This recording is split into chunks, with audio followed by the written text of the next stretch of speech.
Welcome to The Watching Dead, the officially unofficial podcast for The Walking Dead on AMC. I'm Jim. And I'm Aaron.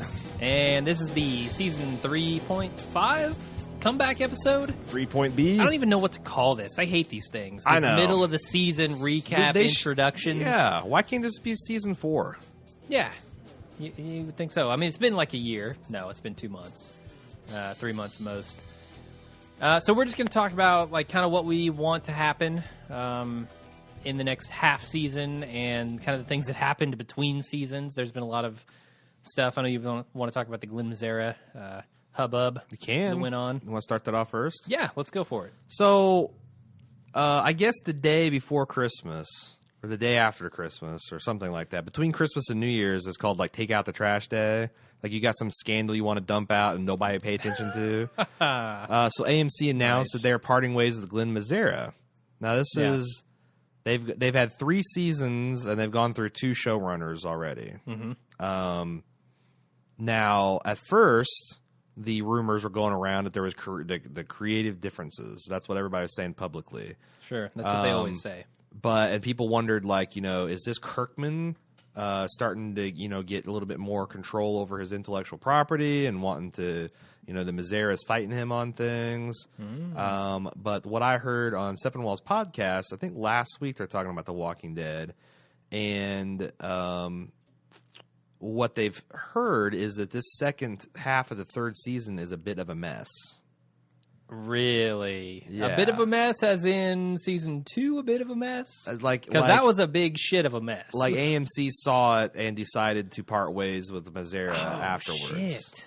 So now that's just a rumor, and I'm putting it out there for just something I've heard. Okay. But that would kind of make sense.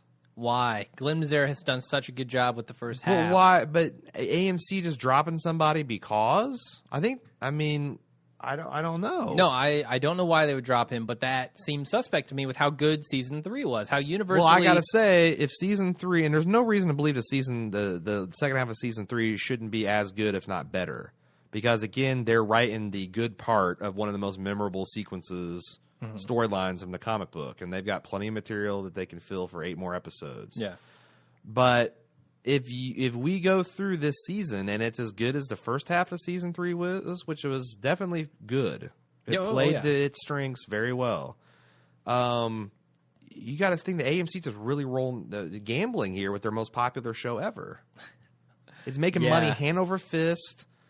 They're getting all kinds of promos and tie-ins, and there's merch and. Well, okay, so let me say I was surprised when they got rid of Darabont after season 1. I think that probably turned out to be a good idea with what Mazzara has done in season 3. Maybe they're doing the same thing here. Maybe there really are creative differences, and maybe they don't like the direction the show is going in season 3.5, and they don't want him to continue it in 4. But the first half of season 3 is so good that it's hard for me to see how that could be possible. Right? Yeah, I'm saying that's my only catch here. I'm the same way. I can't. It's hard for me to fathom why they would do that. Maybe it's a money thing. We know AMC likes their money, or maybe they think this is just a formula and it doesn't matter. Because I guess the other thing was with Mazzara is that he wasn't known as like this barn burn. He's like I think Feinberg put it that he's basically a competent, experienced showrunner.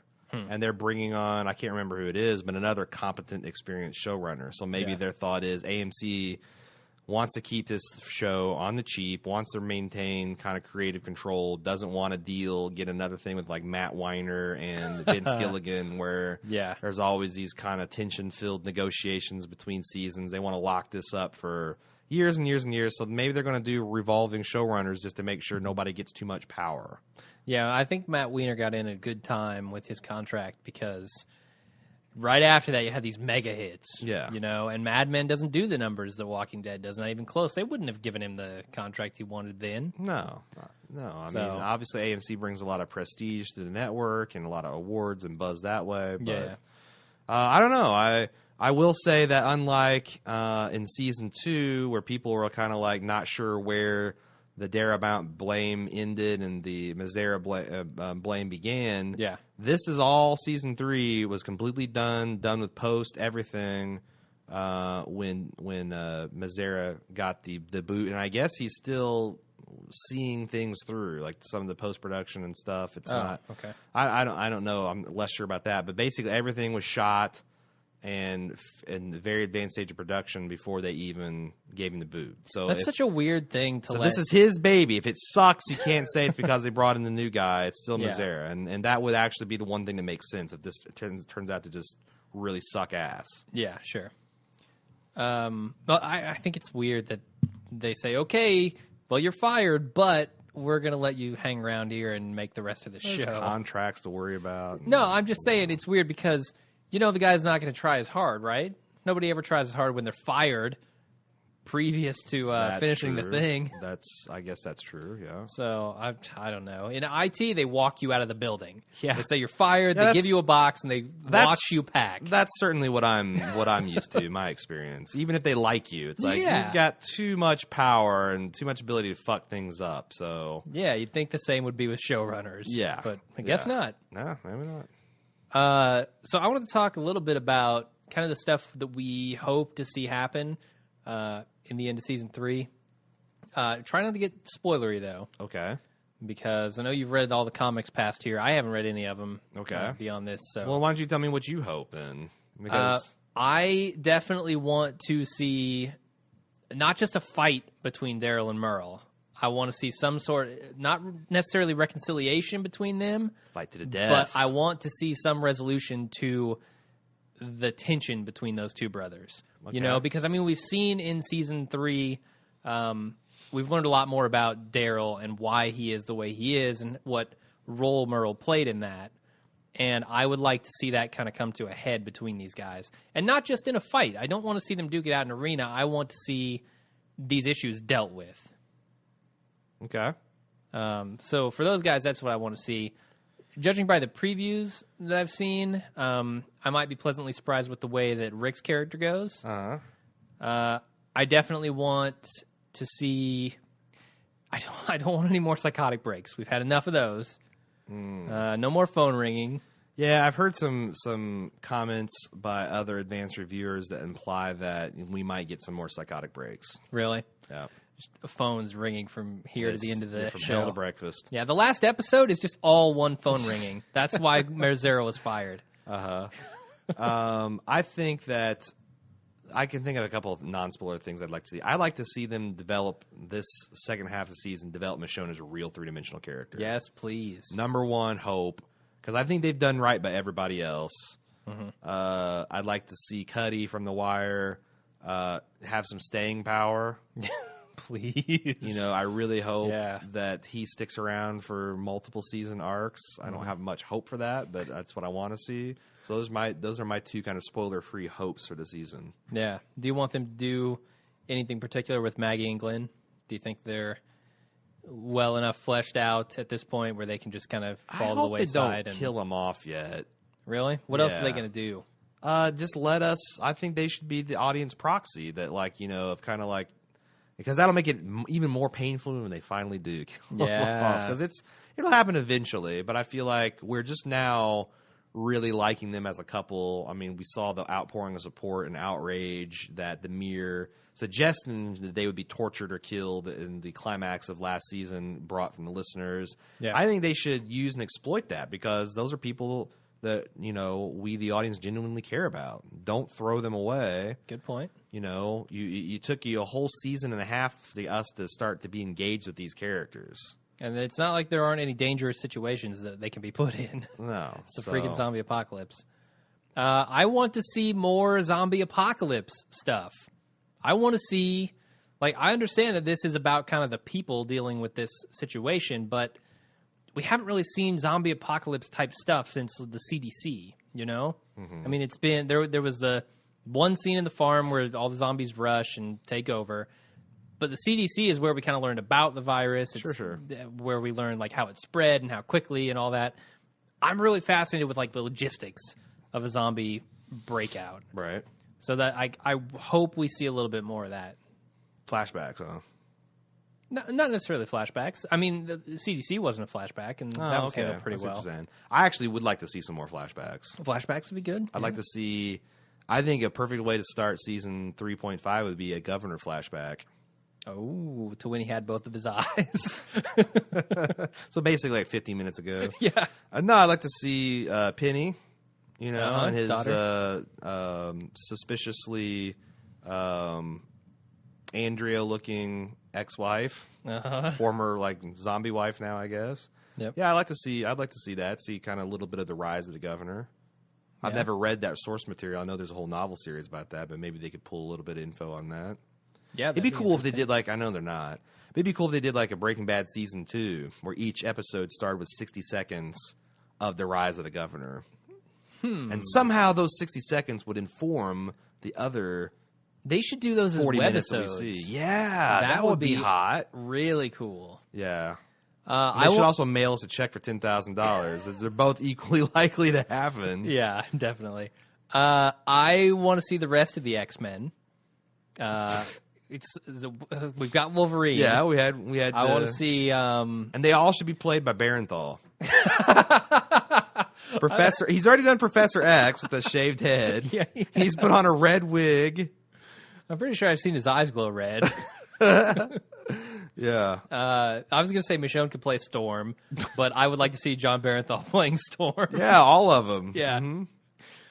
I don't know. What other characters are there? There's Carol. What do you want to see them do with Carol? Anything? I don't know. I thought they were going to do something interesting with her falling in love with Daryl, and I kind of like, even though now I'm like, why was I on board for that? But like, okay, that would be something interesting for them to do with her. Yeah, but not Axel. Come on, not Axel. No, she deserves better than Axel. Herschel looks like he's going to be set up to be a foil for Rick, or someone to kind of push him into a direction of increased leadership, and he's not going to let him slack off or play the "oh poor me, I lost my shrew wife" routine. Yeah, I continue to love Herschel. Glad he stuck around. Yeah, me too. He's always been one of my favorite characters to watch. We talked about Daryl and what we want to see from his arc. Yeah. What about Carl? Carl Jr. Carl's the big one. I think Carl needs to step up in a big way now, right? He has kind of stepped up for a little kid. He has, definitely. But now that his mom's out of the picture and not holding him back and telling him not to do these things, I think he's going to become even more like his dad. I tell you what, anyone who's read the comic books, there's a little mini arc right after the prison sequence, after conclusion of the prison arc, which I guess that's a minor spoiler. The prison arc will come to a close eventually. That I found very heartbreaking to read. I would like to see them explore that in the first few episodes of season 4. Okay, no idea what you're talking about, but I agree. The people in the comic fans are like, nodding, yeah, hell yeah. Okay. What else? That's about it for the people. I don't know. Not you really. Poindexter? How do you feel about Poindexter? You think he's going to survive? I'm going to have to. Yeah, am I going to have to chug to court? I think you might. Like I said in last episode that we did, which was the season 3.0 wrap up. I think Andrea, if Woodbury falls apart and Poindexter survives that whole ordeal, then Andrea might sway Rick to have him come along. I just thought it was fun. It was cute that Pam in our Boulder, Colorado meetup, I mentioned that. It's like, do you think I'm going to have to she's like, oh, God, don't drink the whole fifth. Yeah. As if this podcast is a suicide pact. It will kill you. Although if there are any Arab sheiks with $50 million, for real, give me a call. No, I mean, I say all kinds of stupid shit. I will make a pledge that I will continuously drink through that podcast. Sure. I will get pretty schnookered, but I'm not going to chug a fifth. No, of course not. That would be bad things that happen. Yeah. Drinking too fast can stop your heart. That's what the billboards say around here. And it stops your brain and it turns you into a zombie. Yeah.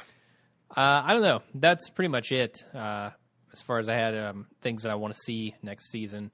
I'm really excited for it to come back, though. It's one of the more fun shows that we do. Oh, yeah. Honestly, because it's not all praise. I mean, there are good parts, there are bad parts, and when there are bad parts, we like to bag on it. When there are good parts, we like to praise it. So. Plus, we get to do our little skits. That's a lot of fun. That is a lot of fun, writing and rehearsing those. I hope they give us a good opportunity to do at least one. I think one a partial season is about, you don't want to wear out our welcome with those things. Definitely not. Yeah, we did like a couple last my terrible Rick Grimes accent. A little bit of that goes a long way. Yep. Can't have too many fiestas. No. Nobody to have a fiesta over anymore. Yeah, there's nobody I hate would anymore. Nobody I would break a piñata over. No. They need to work on giving me something to hate. Maybe Cuddy will be a real asshole. Maybe so. Tyrese is going to be a fucking butt much. Could be.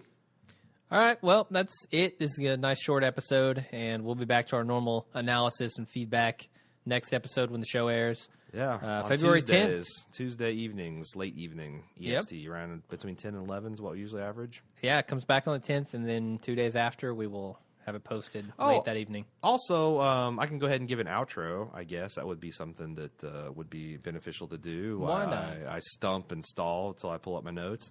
One thing we're doing, we're trying to do in the hiatus, we are doing like a general TV podcast called the Bald Move TV Podcast. You can find it on iTunes or on baldmove.com.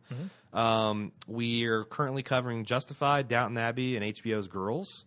So if any of those things are interesting to you, check it out. We put the time codes in the body of the RSS feed. So if you don't really give a shit about Girls, you can know exactly how far you got to fast forward to get to Justified or Downton.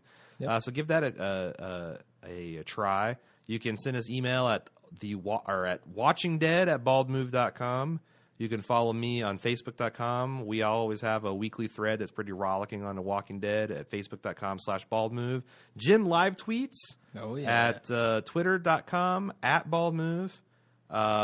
Check out our 2 new affiliates. We've got the Personal Arrogance guys out of Seattle this week. They talked about Magic the Gathering, the Gatecrash expansion, and beer, their favorite subject. And our newest new affiliates, the girls from LA, The Because Show, Amy, Susan, Geraldine. Not only did they buy us shots remotely from Los Angeles at our Boulder, Colorado meetup, which was very cool, but this week they start talking about Legos, and then they move into high-end sex toys and Levi moisturizing jeans. They play a drunk dial that we did from Boulder, Colorado, like 2 o'clock in the morning from a Best Western. It's epic. Check it out. Lots of fun. We also appreciate your reviews and ratings on iTunes for all of our shows. If you got 30 seconds, you got the iTunes client, please go in there, click a couple stars, throw it our way, and use our Amazon affiliate link at amazon.baldmove.com. Again, doesn't cost you anything, nothing at all. Doesn't add your shipping. It just gives us a little bit of coinage, and we appreciate that. It keeps the lights on, keeps us in booze, keeps our website from being shut off. We appreciate all those things. So thanks for everyone that does that. Definitely. And that's it until next week. Really looking forward to the season coming back. Hope to see you guys there. So until next time, I'm Jim. I'm Aaron. See you next Sunday.